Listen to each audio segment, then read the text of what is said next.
Hello students, welcome to all. Today we will discuss MCQs of mechanical properties of solid.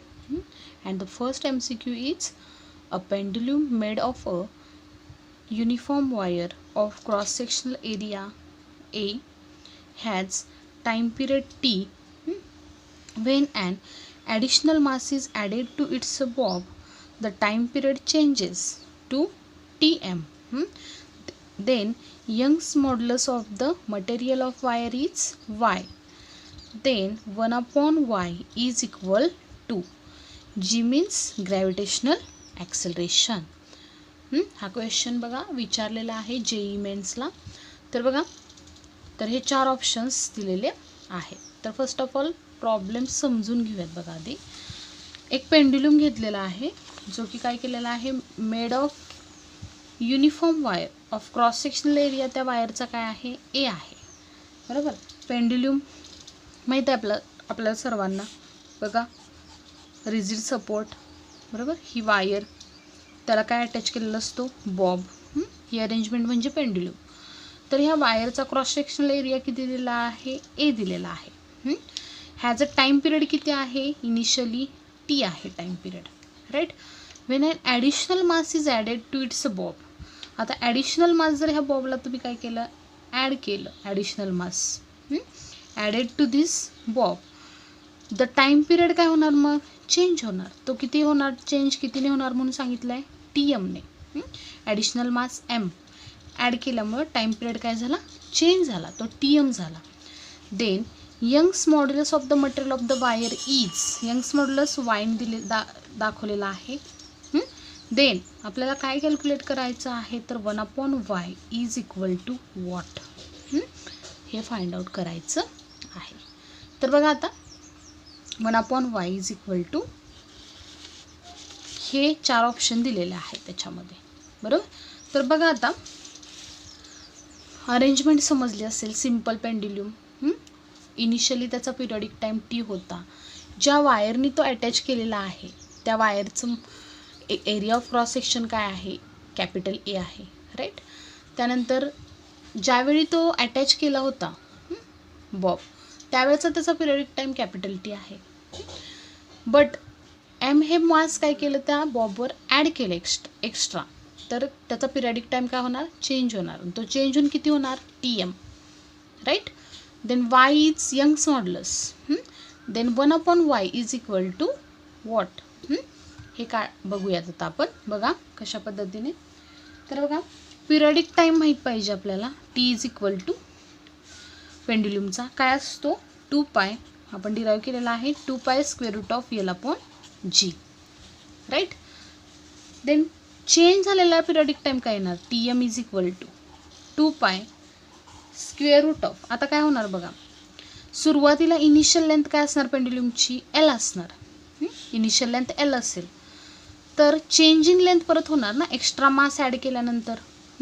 Extra मास जेव्हा add केलं जातं तेव्हा original length L असेल, तर additional length काय होणार, ही ओरिजिनल लेंथ आहे सपोज बॉब असताना. परत त्याच्यावर एक्स्ट्रा मास जर ॲड केलं तर ती काय होणार, वायर. बरोबर ना, इलॉंगेटच होणार आहे. सपोज एवढी इलॉंगेट झाली, ती इलॉंगेटेड लेंथ काय घेऊयात आपण, डेल्टा एल. ही ओरिजिनल लेंथ आहे एल, आणि डेल्टा एल काय झाली, तिची इलॉंगेटेड लेंथ झाली, कारण ॲडिशनल मास ॲड केल्यामुळे. राईट. म्हणजे लेंथ काय येणार तिथं, एल प्लस डेल्टा एल ह्या केसमध्ये. मास एम अटॅच केल्यानंतर एम एवढं मास ह्या बॉबवर अटॅच केलं तर चेंज इन लेंथ काय होणार, एल प्लस डेल्टा एल. म्हणजे लेंथ काय होणार मग, L plus delta L, original length plus elongated length. Right. Upon g. G is the acceleration due to gravity. Then ratio बघा, T M upon T is equal to, T M equation घ्या. बरोबर. त्या इक्वेशनने ह्या इक्वेशनला काय करा, divide करा. 2 pi square root of L upon g. Equation 2ला equation 1ने काय करूयात, डिवाइड करूयात. Dividing equation 2 by 1. Then we get as this. 2 two get cancel, pi get cancel. Same quantity अजून कोणत्या आहे, g. G will get cancel. Then we get as Tm upon T is equal to L plus delta L upon L, right? इथं फक्त L राहणार आहे, L plus delta L upon L, right? त्यानंतर आता बघा, हेच मी असं लिहू शकते का, Tm upon T, this equation write as L upon L 1 plus delta L upon L, right? म्हणजे हे काय केलं आपण, सेपरेट केलं. L upon L plus delta L upon L, L upon L 1 plus delta L upon L असं पण लिहू शकतो हे इक्वेशन आपण, राईट? त्यानंतर 1 plus delta L upon L Tm upon T हे एवढं मिळालं आपल्याला. आता y आपल्याला इंट्रोड्यूस करायचं आहे याच्यामध्ये. तर आपल्याला एक माहीत पाहिजे की Young's modulus is equal to काय असतं, तर force upon area, stress upon strain असते. स्ट्रेस म्हणजे फोर्स अपॉन एरिया आणि स्ट्रेन म्हणजे change in length per unit original length, right? Then delta L upon L, delta L upon L is equal to काय लिहू शकतो आपण ह्या केसमध्ये, force upon area divided by काय होणार, वाय होणार. डेल्टा एल अपॉन एल या साईडला घेतला आपण, F A force upon area upon काय येणार इथं, वाय येणार. इक्वेशन रिअरेंज केलेलं आहे.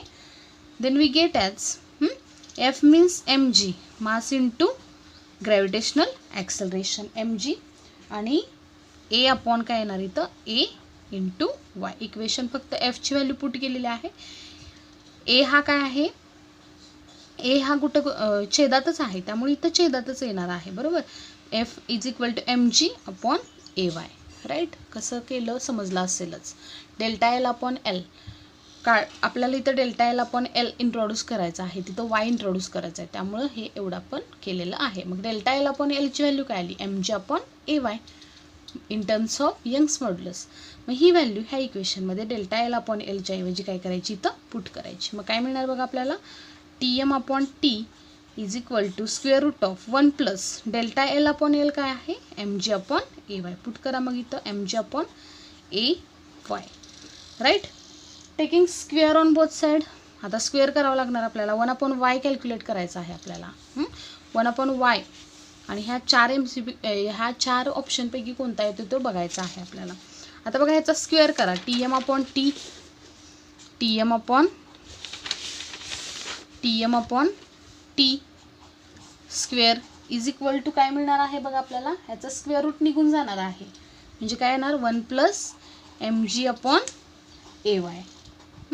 ह्या साईडचं फक्त स्क्वेअर रूट निघणार आहे, इकडं काय होणार आहे, स्क्वेअर होणार आहे, right? Taking a square on both side. Then we get as this step. Then आता काय करावं लागणार बघा आपल्याला, Tm upon T, Tm upon T bracket square -1 is equal to M G upon capital M आहे बघा, M G upon A Y, right? मग आपल्याला 1 अपॉन वाय कॅल्क्युलेट करायचं आहे. 1 अपॉन वाय ह्या साईडला तसंच ठेवूयात आपण.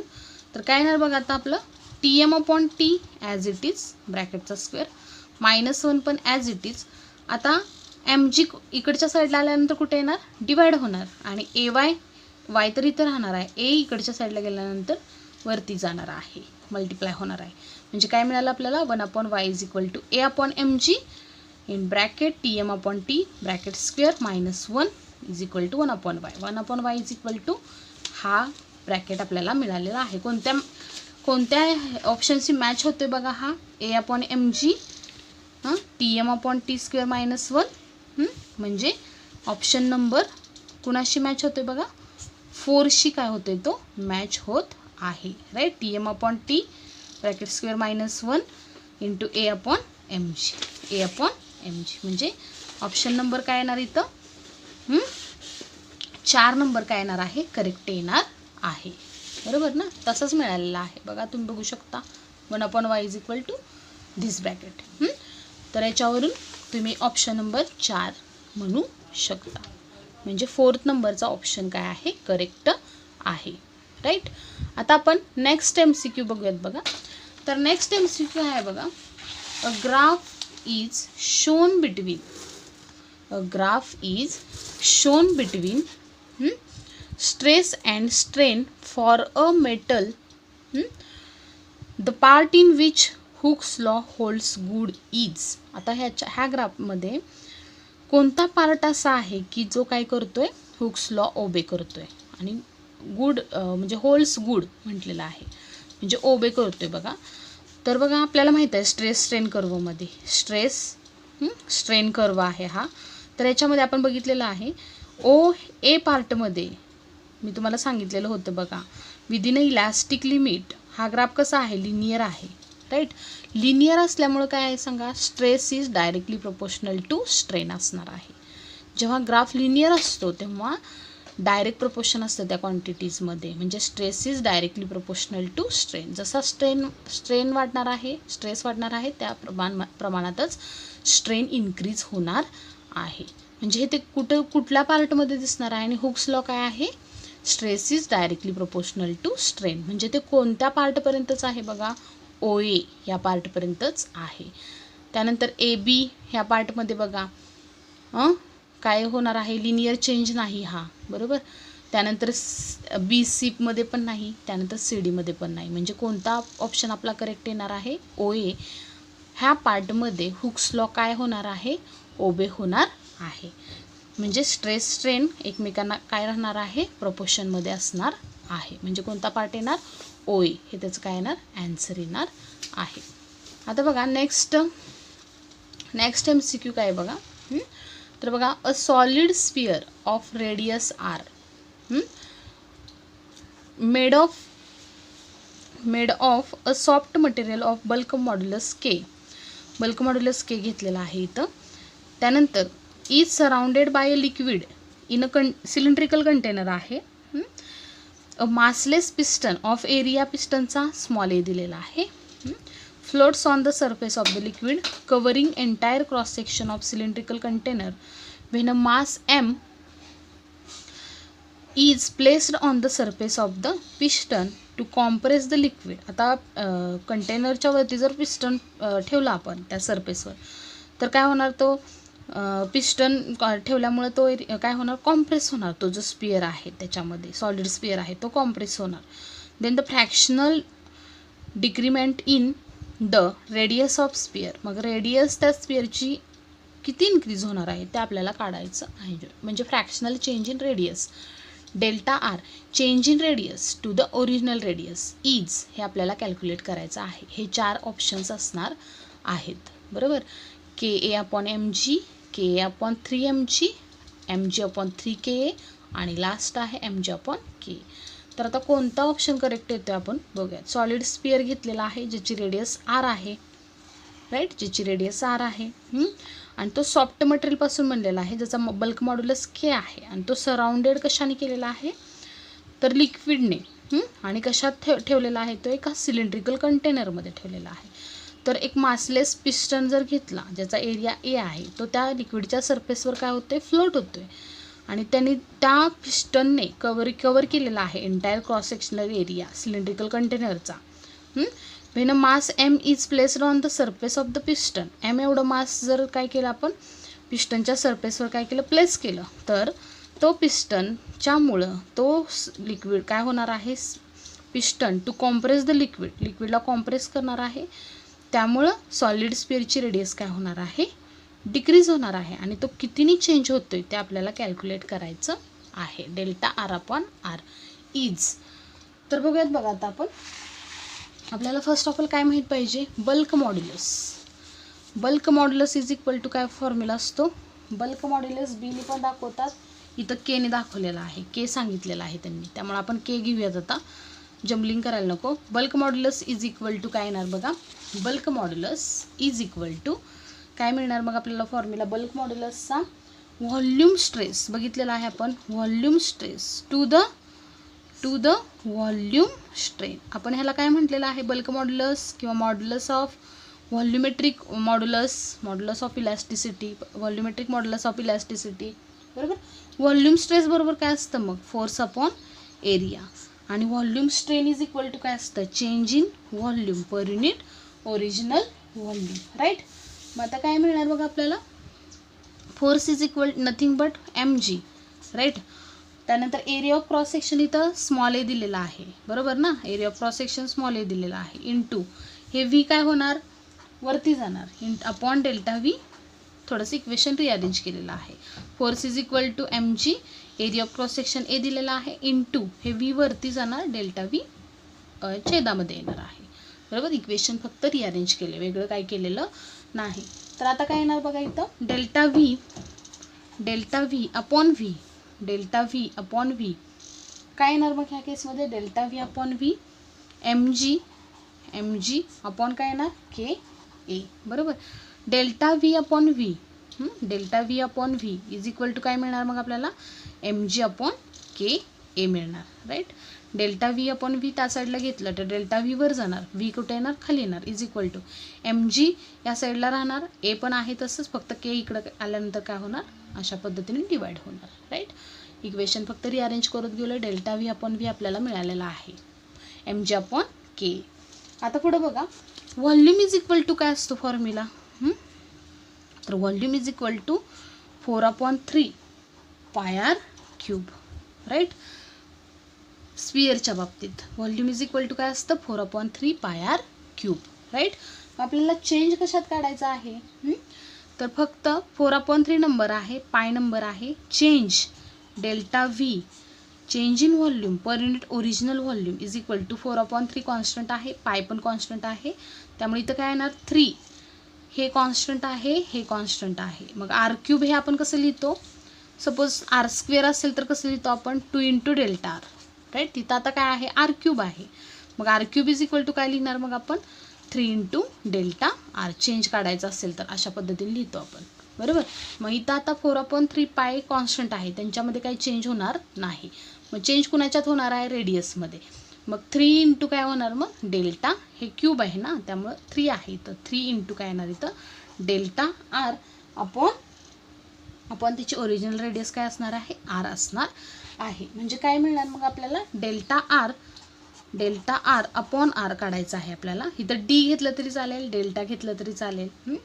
त्यानंतर काय मिळणार मग आपल्याला change in radius to the original radius is equal to हे या साईडला ठेवलं, हे 3 तिकडच्या साईडला गेल्यानंतर काय होणार 1/3 डेल्टा व्ही अपॉन व्ही. आणि डेल्टा व्ही अपॉन व्ही आपल्याला काय वरती काय मिळालेलं आहे ती व्हॅल्यू तिथं पुट करा. मग change in radius to the original radius fractional change in रेडियसचा आपल्याला काढायचा आहे delta R upon r, d R upon R is equal to काय मिळणार मग 1/3 आणि एम जी upon k. Delta V upon V काय आहे एम जी अपॉन के, म्हणजे काय मिळालं आपल्याला delta R upon R is equal to M G upon 3 K, M G upon 3 म्हणजेच ह्या अशा पद्धतीने लिहू शकतो D R upon R is equal to M G upon 3 मग काय मिळणार आपल्याला ऑप्शन कोणता करेक्ट येणार बघा D R upon R is equal to M G upon 3 M G upon 3 कोणता ऑप्शन करेक्ट येईल बघा एम जी अपॉन 3 सी ऑप्शन काय येईल करेक्ट येणार आहे. अशा पद्धतीने आपण ते कॅल्क्युलेट केलेलं आहे. अवघड नाही, फक्त बेसिक कन्सेप्ट माहीत पाहिजेत, बरोबर. बेसिक कन्सेप्ट माहीत असतील तर हे काहीसुद्धा अवघड नाही, इझी आहे बघा पूर्ण. तर आता त्याच्या पुढचा आता नेक्स्ट MCQ बघूयात. आता आपण हा समजला असेल मे बी तुम्हाला. तर बघा आता नेक्स्ट MCQ काय आहे बघा, फाइंड द. आता न्यूमरिकल बेस्ड पण विचारतात तुम्हाला एक्झाममध्ये, तर न्यूमरिकल टाईप एक घेऊयात बघा आपण एक्झाम्पल. तर बघा फाइंड द ग्रेटेस्ट लेंथ किलोमीटरमध्ये काढायची आहे आपल्याला of a steel wire of uniform cross sectional area that can hang vertically without breaking. Breaking stress of steel दिलेला आहे 8 × 10⁸ न्यूटन पर मीटर स्क्वेअर आणि डेन्सिटी ऑफ स्टील दिलेली आहे 8 × 10⁻³ किलोग्रॅम पर cubic metre. आता इथे जी पण दिलेला आहे बघा 10 मीटर पर सेकंड स्क्वेअर. हे बुकमध्ये थोडंसं हे दिलेलं नाही बघा जी, तर जी तिथं नोट डाऊन करा g is equal to 10 metre per second square.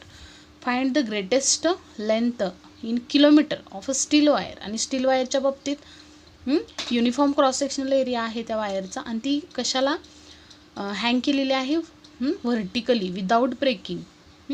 ती ब्रेक व्हायला नाही पाहिजे.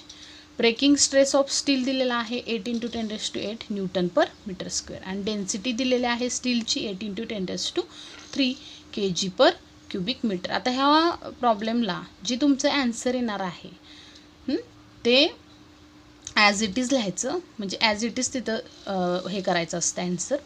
तर बघा ऑप्शन नसतात तिथं, ॲज इट इज तुमचं जे व्हॅल्यू येणार आहे ती त्याच्यामध्ये काय करायची असते, ॲन्सरमध्ये ते पुट करायचे असते व्हॅल्यू, राईट. तर आता बघा, आता हे न्यूमरिकल बेस आहे तर आपण सॉल्व करूयात बघा. तर फायनल ॲन्सर काय तर ते फक्त एक्झाममध्ये काय करायचं असतं आपल्याला तिथं ती व्हॅल्यू आपल्याला तिथं पुट करायची असते. तर बघा ग्रेटेस्ट लेंथ इन किलोमीटर सांगितलेली आहे बघा त्यांनी आता. तर आणि ह्या वायरला काही मास वगैरे अटॅच केलेलं नाही ह्या वायरला. तर लेंथ किती घेतलेली आहे या वायरची, L आहे. तर या वायरवर काय असणार मग, स्ट्रेस तर असणारच आहे. स्ट्रेस म्हणजे काय असणार इथं, आता इथे त्यांनी काय दिलेलं आहे, ब्रेकिंग स्ट्रेस दिलेला आहे, बरोबर. ब्रेकिंग स्ट्रेस स्ट्रेस सिग्माने दाखवतात. ब्रेकिंग स्ट्रेस सिग्मा M म्हटलेला आहे आपण. म्हणजे तिचं जे सेल्फ वेट असतं त्याच्यामुळे तिच्यावर काय येणार आहे, त्या वायरवर स्ट्रेस असणार आहे. म्हणजे तो काय काय काय दिलेला आहे, 8 × 10⁸ 8 × 10⁸ newton per metre square breaking stress दिलेला आहे स्टीलचा. तर बघा ती वायर ब्रेक न होण्यासाठी आता स्ट्रेसच्या बाबतीत फॉर्म्युला काय आपला, breaking stress is equal to काय असतं, सेल्फ वेट. सेल्फ वेट म्हणजे फोर्स अपॉन एरिया असतं ना. तर सेल्फ वेट, फोर्स म्हणजेच त्याचं weight, self weight upon area येणार. मग सेल्फ वेट काय येणार, तिचं असणार मास इंटू ग्रॅव्हिटेशनल ॲक्सेलरेशन आणि एरिया ऑफ क्रॉस सेक्शन काय येणार मग इथं ए येणार, राईट. मग इथं सिग्मा M दिलेले आहे आपल्याला. ब्रेकिंग स्ट्रेस किती आहे ती, sigma M is equal to काय मिळालं मग आपल्याला, mg upon area of cross section मिळालं, बरोबर. मग सिग्मा M किती दिलेला आहे आपल्याला, ब्रेकिंग स्ट्रेस 8 × 10⁸ म्हणजे मॅक्झिमम स्ट्रेस, बरोबर ना. सिग्मा M दिलेला आहे. मग M किती आहे बघा, M तसंच ठेवूयात आपण. G किती दिलेला आहे, 10 दिलेला आहे. एरिया ऑफ क्रॉस सेक्शन पण तसंच ठेवूयात आपण. तर आता मास म्हणजे काय असतं, mass is equal density is equal to rho is equal to mass per unit काय असतं, व्हॉल्यूम असतं, हे माहिती आहे आपल्याला. मास इज इक्वल टू काय येणार मग, डेन्सिटी इंटू व्हॉल्यूम येणार. मग ही व्हॅल्यू इथं पुट करूयात, मासची density into volume into 10 divided by area of cross section. आता मी काल पण तुम्हाला एका न्यूमरिकलमध्ये सांगितलेलं आपलं झालेलं बघा. व्हॉल्यूम इज इक्वल टू काय असतं, लेंथ इंटू काय असते, एरिया असतो. Length into area, small L घ्या कॅपिटल एल घ्या, लेंथ इंटू काय येणार, एरिया. मग व्हॉल्यूमची इथं व्हॅल्यू पुट करा, रो तसंच राहणार. व्हॉल्यूम इज इक्वल टू काय, length into area into 10 as it is upon area. Area काय होणार इथं, कॅन्सल आउट होणार आहे. म्हणजे काय मिळणार इथं आपल्याला बघा, 8 × 10⁸ as it is, 8 × 10⁸ as it is हे सॉल्व करून आपल्याला काय मिळालेलं आहे बघा, रो L इंटू काय मिळालं, 10, रो इंटू L इंटू 10 मिळालेलं आहे. तर काय मिळणार मग आता इथं आपल्याला बघा, L काढायची आहे आपल्याला, लेंथ काढायची आहे. लेंथ इज इक्वल टू काय मिळणार, रो इंटू 8 × 10⁸ तसंच राहणार आणि अपॉन काय येणार इकडं, रो इंटू 10, राईट.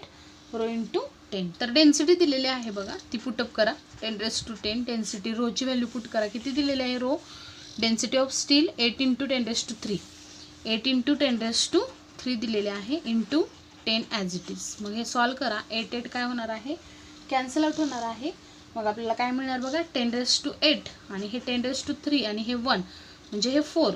10⁻4 वर गेल्यानंतर किती होणार, 10⁻⁻4 होणार. मग 10⁻8 × 10⁻⁻4 किती होणार, 10⁻4 होणार. आता हे मीटरमध्ये मिळालेलं आहे आपल्याला. किलोमीटरमध्ये कसं करूयात बघा, सांगताना आपल्याला कॅल्क्युलेट कशात करायचं आहे, किलोमीटरमध्ये. 10 × 10⁻, काय होणार तर 3 मीटर, म्हणजे 10⁻3 म्हणजेच काय, किलोमीटर. म्हणजे काय येणार आपलं हे answer, L is equal to 10 kilometre. समजतंय ना, काही नाही, सिम्पल आहे. फक्त बेसिक कन्सेप्ट माहीत पाहिजेत. बेसिक कन्सेप्ट माहीत असतील तर ते फास्ट येणार आहे सॉल्व करायला, राईट. इथं ब्रेकिंग स्ट्रेस दिलेले आहे आपल्याला 8 × 10⁻8. स्ट्रेसचा फॉर्म्युला माहीत पाहिजे. इथं वेटच अटॅच केलेलं नाही, मास अटॅच केलेलं नाही, फक्त तिचं सेल्फ वेट असणार मग त्या वायरचं. सेल्फ वेटमुळं पण ती वायर थोडीशी काय होणार आहे, तिच्यावर स्ट्रेस असणार आहे. सेल्फ वेट अपॉन एरिया ही त्या केसमध्ये कन्सिडर करायचं. सेल्फ वेट म्हणजे काय असतं, वेट म्हणजे मास इंटू जी, mg असतं, अपॉन एरिया. मग sigma M stress, maximum stress is equal to काय येणार, mg अपॉन एरिया. मग मास इज नथिंग बट काय, मासची टर्म काय, rho into V volume, density into volume into 10 as it is ठेवलेला आहे. मग रो इंटू व्ही व्हॉल्यूम म्हणजे परत again length into area, length into area into 10 as it is upon area.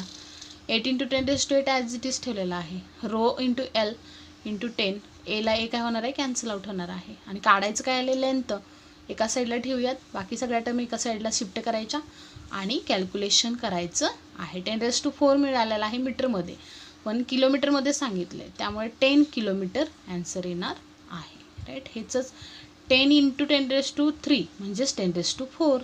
इथं काही नसतं म्हणजे 1 असतं, म्हणजेच हे 3 + 1 4 येणार आहे. 10⁴ म्हणजेच 10 इंटू 10⁻³ म्हणजे 10 किलोमीटर हे काय येणार आहे, आपलं ॲन्सर येणार आहे. एक्सरसाइजमध्ये बघा हे कशा पद्धतीने लिहिलेलं आहे, ॲन्सरमध्ये लिहिताना 0 0 1 0 अशा पद्धतीने ॲन्सर लिहिलेलं आहे. 4 डिजिटमध्ये 0 0 1 0 म्हणजेच 10 आहे ते. राईट, तर आता नेक्स्ट MCQ बघूयात आता आपण. Last, if the work in stretching a wire by 1 millimeter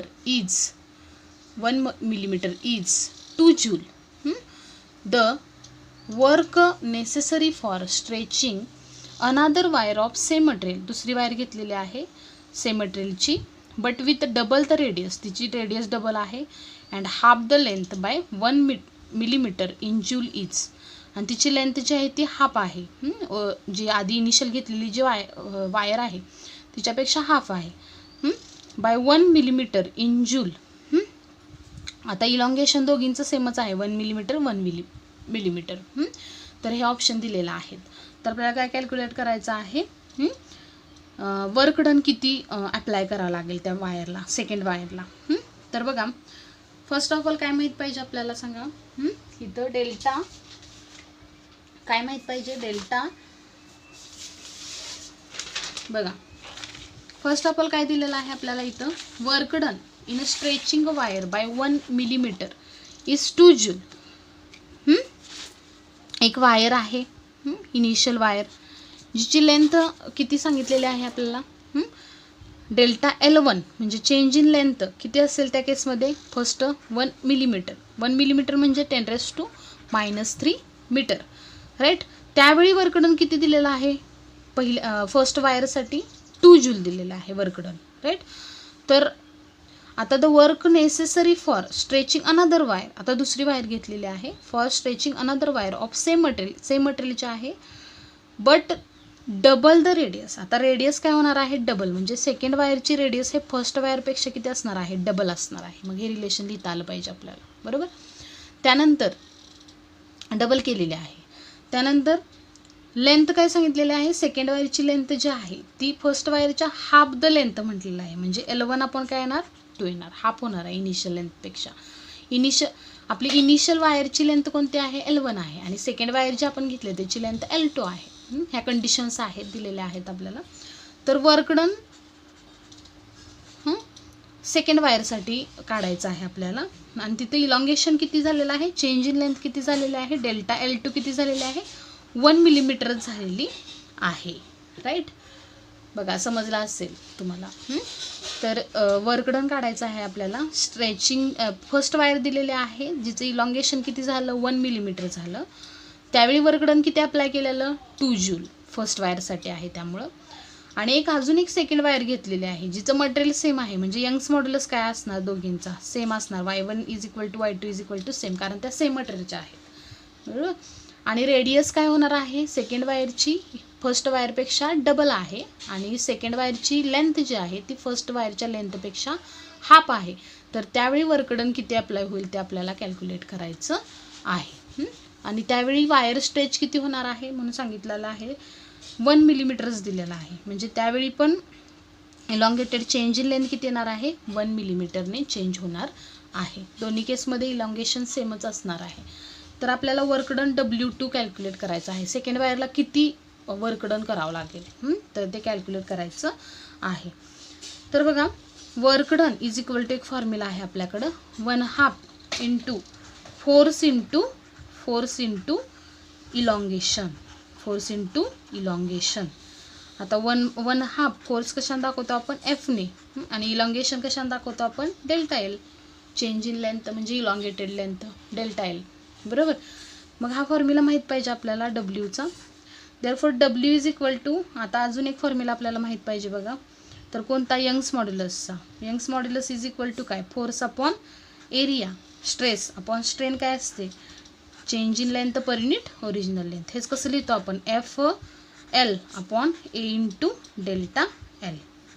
झालेला आहे हा फॉर्म्युला कितीदा तरी आपण घेतलेला आहे.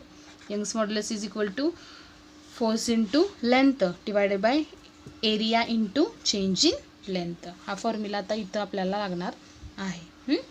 तर ह्या केसमध्ये बघा आता फोर्सची व्हॅल्यू इथं पुट करूयात आपण. मग फोर्स किती येणार ह्या केसमध्ये F इज इक्वल टू बघा F इज इक्वल टू हे शिफ्ट करूयात YA into delta L upon L इकडे येणार आहे. फोर्सची व्हॅल्यू मिळाली आपल्याला याच्यावरून ह्या फॉर्म्युल्यावरून ही इथं पुट करायची डब्ल्यूच्या इक्वेशनमध्ये. मग डब्ल्यू इज इक्वल टू काय मिळणार बघा आपल्याला W is equal to 1/2 into force into काय डेल्टा एल. फोर्स किती आहे YA delta L upon L into काय डेल्टा एल इंटू हे delta L as it is इथे येणार आहे. फक्त फोर्सची व्हॅल्यू इथं काय केली आपण ह्या इक्वेशनमध्ये फोर्सची व्हॅल्यू ही मिळालेली आहे ती पुट केलेली आहे. बरोबर. म्हणजे हे एवढं आपल्याला इथं सॉल्व करून मिळालेलं आहे. आता बघा आता नेक्स्ट आपल्याला काय पुढची स्टेप काय करूयात बघा.